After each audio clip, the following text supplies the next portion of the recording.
Hello everyone, way to humanities में आप सबका हार्दिक स्वागत है। आज की वीडियो में हम महादेवी वर्मा की बड़ी ही प्रसिद्ध कविता मैं नीर भरी दुख की बदली को बहुत ही सरल शब्दों में समझने वाले हैं। कविता की शुरुआत हम कवित्री के परिचय से करते हैं। महादेवी वर्मा एक प्रसिद्ध छायावादी कवित्री, निबंधकार तथा रेखा चित्रकार थी। उन्होंने अपनी कविताओं के माध्यम से सामाजिक उत्थान तथा महिला कल्याण की दिशा में महत्वपूर्ण कदम उठाए।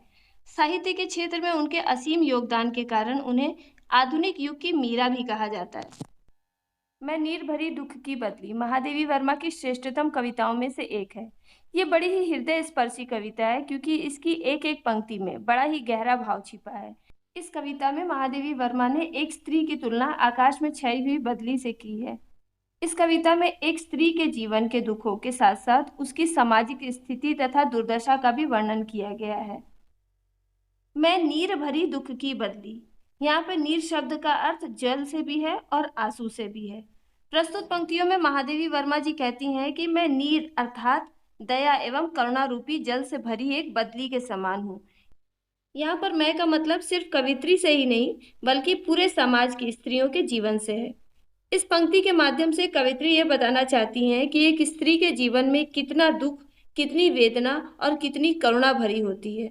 जिस तरह से आसमान में काले काले बादल जल की बूंदों को एकत्रित किए हुए रहते हैं, उसी तरह से एक स्त्री भी अपने मन में दुखों को और वेदनाओं को इकट्ठा किए हुए रहती है।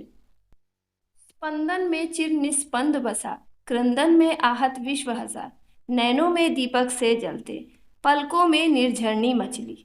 स्पंदन का अर्थ होता है कंपन होना यानी गति होना।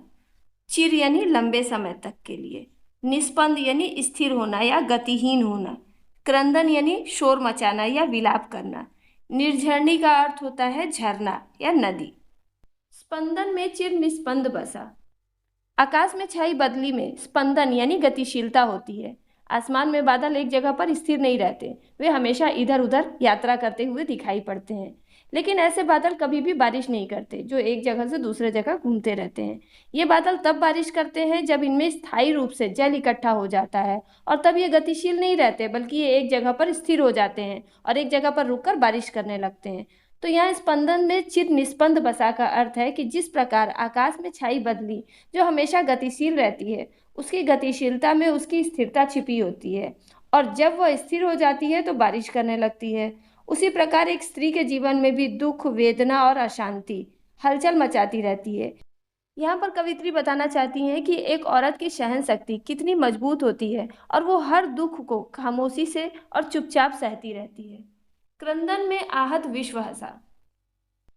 जब बदली आसमान में तेज गड़गड़ाहट के माध्यम से क्रंदन यानी विलाप करती है, तो पानी के इंतजार में आहत यानी दुखी संसार को खुशी मिलती है। उसी प्रकार जब दुख को खामोशी से सहते सहते जब एक स्त्री की सहन शक्ति खत्म हो जाती है और वो विलाप करने लगती है या रोने लगती है, तब इस संसार के लोगों को उससे रोता देखकर खुशी मिलती है और वे लोग उसके दुख का उपहास करते हैं और उसकी वेदना तथा पीड़ा को नहीं समझते। नैनों में दीपक से जलते, पलकों में निर्झरनी मछली।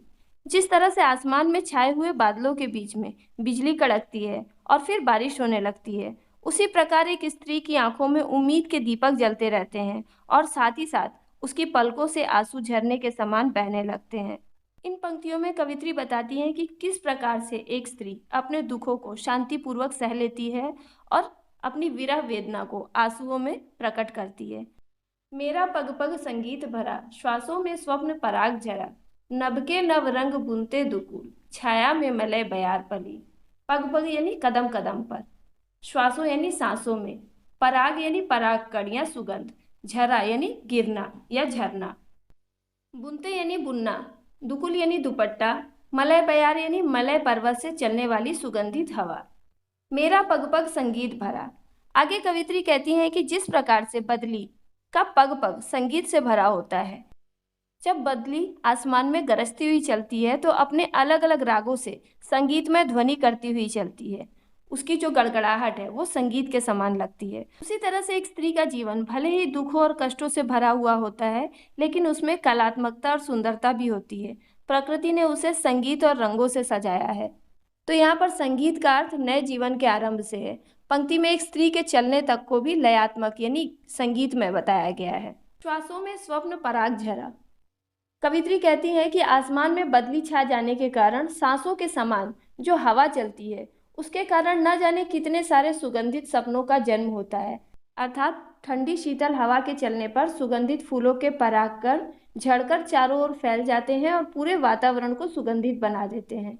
उसी प्रकार एक स्त्री के जीवन में दुख होने के बावजूद उसकी हर सांस में सपने पलते हैं और इस तरह से एक स्त्री अपने साथ से अपने संबंधों तथा रिश्तों को सुंदर, मधुर और सुगंधित बना देती है। अतः स्त्री का साथ सबके लिए सुखदायक होता है, लेकिन फिर भी समाज में उसे वो स्थान नहीं मिलता जो उसे मिलना चाहिए। नभ के नवरंग बुनते दुकुल, छाया में मलय बयार पली। इस पंक्ति में कवित्री कहती हैं कि जिस प्रकार आसमान अपने नए नए रंगों से बदली के लिए रंग बिरंगे दुपट्टों का निर्माण करता है, आसमान में हम बदली को कई रंगों में देखते हैं और बदली की छाया में ही मलय बयार चलती है, अर्थात मलय पर्वत से चलने वाली हवा जो कि शीतल, सुगंधित और सुखदायिनी होती है।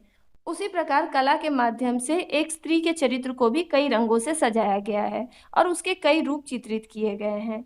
वो एक बेटी भी होती है, एक पत्नी भी होती है, एक प्रेमिका भी होती है और एक माँ भी होती है। इन रंगों की शोभा एक स्त्री को और भी ज्यादा सुंदर बनाती है। उसकी छाया अर्थात उसका साथ किसी भी व्यक्ति के लिए सुखदायक होता है। अतः एक स्त्री में जीवन को सुंदर बनाने का गुण भरा होता है, लेकिन फिर भी समाज में उसे विशेष स्थान नहीं मिलता।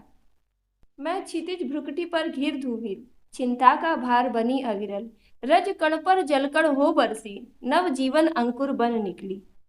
क्षितिज का अर्थ है जहां पर धरती और आकाश मिलते हुए प्रतीत होते हैं। भ्रुकुटी यानी भौहें, धूमिल यानी धुएं के रंग का, अविरल यानी निरंतर।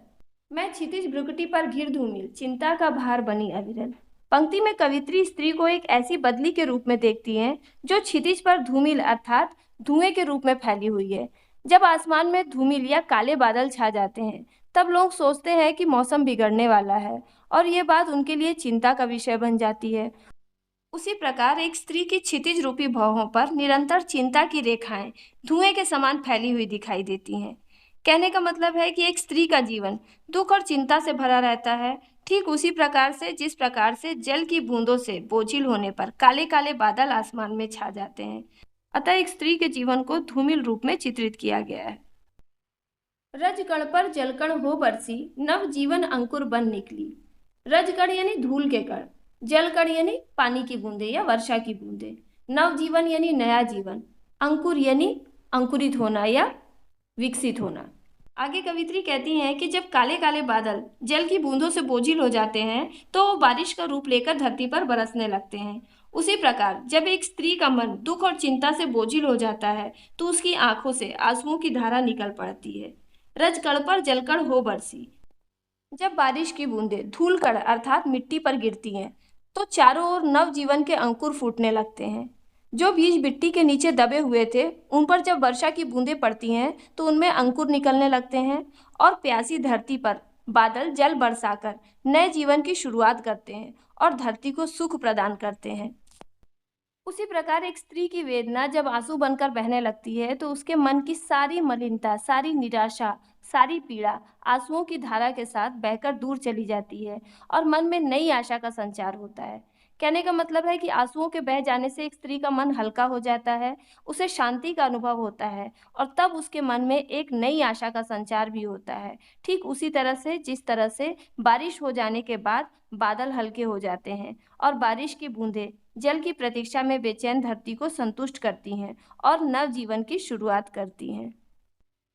पथ को न मलिन करता आना, पद चिन्ह न दे जाता जाना, सुधि मेरे आगम की जग में सुख की सिहरन बन अंत खिली। पथ यानी रास्ता, मलिन करना यानी गंदा करना, पद चिन्ह यानी पैरों के निशान, सुधि यानी याद, आगम यानी जन्म लेना या आना, सिहरन यानी कंपन होना। प्रस्तुत पंक्ति में कवित्री कहती हैं कि आसमान में बदली छाती है, फिर वो आकाश में गतिशील होती है और फिर एक जगह रुककर बारिश करती है, लेकिन वह अपने रास्ते को कभी भी मलिन या गंदा नहीं होने देती और ना ही वह अपने पैरों के निशान कहीं छोड़ती है। अर्थात उसके चले जाने पर भी आकाश मार्ग बिल्कुल साफ सुथरा नजर आता है। आसमान को साफ सुथरा करने के साथ साथ वर्षा का जल पेड़ पौधों तथा आसपास के सारे वातावरण को भी साफ सुथरा बना देता है और बारिश हो जाने के बाद सारे पैरों के निशान भी धुल जाते हैं। उसी प्रकार एक स्त्री जब संसार में आती है तो उसके आने की भूमिका समाज में कहीं भी दर्ज नहीं की जाती। लोग पुरुषों के योगदान को तो याद रखते हैं, लेकिन एक नारी का योगदान भले ही कितना महान क्यों ना हो, लोग उस पर ध्यान नहीं देते। पथ को न मलिन करता आना। अतः एक स्त्री कामना करती है कि वो कभी कोई ऐसा कार्य ना करे जिसके कारण उसका मार्ग मलिन हो जाए और उसके कारण लोगों के जीवन में समस्याएं आए। और ना ही वो कोई पद चिन्ह छोड़ना चाहती है, अर्थात उसे यश या कीर्ति पाने की कोई इच्छा नहीं है। सुधी मेरे आगम की जग में सुख की सिहरन बन अंत खिली। बारिश के बाद जब बादल चले जाते हैं तो आसपास का माहौल बड़ा ही सुहावना हो जाता है और सूर्य की हल्की सी किरण खिल उठती है।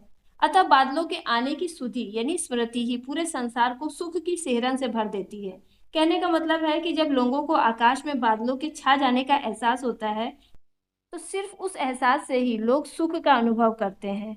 उसी प्रकार एक स्त्री के संसार में आने की स्मृति या उसके जन्म लेने की सुधि सुख का अनुभव कराती है, लेकिन इस सुख में एक हल्की सी सिहरन या रोमांच भी भरा होता है। अतः कवित्री कहती हैं कि भले ही वह दुखों की बदली के समान है, लेकिन फिर भी वह संसार में सुख और आनंद की एक हल्की सी किरण लेकर आती है। भले ही उसका जीवन दुखों से भरा हुआ है, लेकिन फिर भी वह अंततः दूसरों के लिए सुख और आनंद का कारण बनती है। विस्तृत नभ का कोई कोना, मेरा न कभी अपना होना। परिचय इतना इतिहास यही, उमड़ी कल थी मिट आज चली। विस्तृत यानी विशाल, नभ यानी आकाश, कोना यानी हिस्सा, उमड़ना यानी जन्म लेना, मिटना यानी मृत्यु हो जाना। प्रस्तुत पंक्तियों में कवित्री कहती हैं कि ये आकाश कितना विशाल है, लेकिन फिर भी इस विशाल आकाश में कोई एक कोना भी बदली का अपना नहीं हो पाया। अर्थात इतने बड़े आसमान में एक बदली को कोई खास जगह नहीं मिल पाई। उसका परिचय और इतिहास बस इतना ही है कि उस बदली का जन्म कल हुआ था और आज वो समाप्त हो गई। अर्थात कल ही वो आसमान में उमड़ी थी और आज बारिश खत्म होने पर आसमान से उसका अस्तित्व भी खत्म हो गया। ठीक इसी प्रकार ये संसार भी बहुत विशाल है, लेकिन इस विशाल संसार में एक स्त्री को कोई अधिकार नहीं प्राप्त हुआ। जबकि पुरुषों को समाज में कई अधिकार दिए गए, लेकिन एक स्त्री को अधिकारों से वंचित रखा गया। अपने अधिकारों के कारण ही पुरुषों का नाम इतिहास में अमर हो गया, जबकि अधिकारों से वंचित होने के कारण एक स्त्री ना तो अपनी पहचान बना पाई और ना ही इतिहास रच पाई। अतः उसकी पहचान और इतिहास सिर्फ इतना ही रह गया कि उसका जन्म हुआ था और फिर उसकी मृत्यु हो गई। उसके जीवन की कोई विशेष भूमिका रही नहीं गई, सिर्फ उसकी पहचान किसी पुरुष के नाम के साथ ही रह गई। क्योंकि जब एक स्त्री कुंवारी होती है तो पिता के नाम से जानी जाती है, जब उसकी शादी होती है तो वो पति के नाम से जानी जाती है, और जब माँ बनती है तो अपने पुत्र के नाम से जानी जाती है। उसकी अपनी एक अलग पहचान नहीं रह जाती। अतः कविता के माध्यम से कवित्री महादेवी वर्मा एक स्त्री की तुलना एक बदली से करती है।